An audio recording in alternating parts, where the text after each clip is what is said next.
Welcome to the Salmon Runs YouTube. Enjoy the video.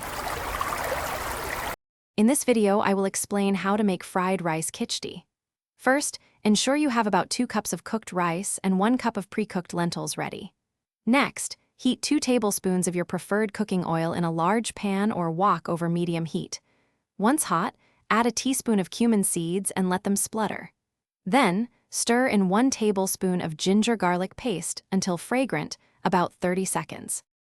Now, add 1 medium chopped onion and 1 cup of diced bell peppers to the pan. Sauté these until they become tender, which usually takes about 5 to 7 minutes.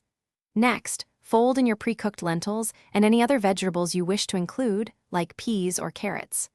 Finally, add the cooked rice, stirring gently to ensure all ingredients are well combined and coated with the spices. It's time to season your khichdi.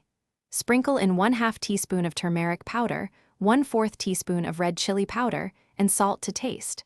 Mix everything thoroughly. Cover the pan and let it cook on low heat for about 5 minutes, allowing all the wonderful flavors to meld beautifully.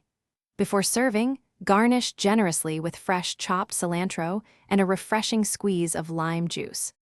For the best fried rice khichdi, always use day-old, chilled rice. It prevents stickiness and enhances the texture.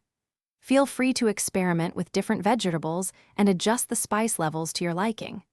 A dash of garam masala at the end can also elevate the taste.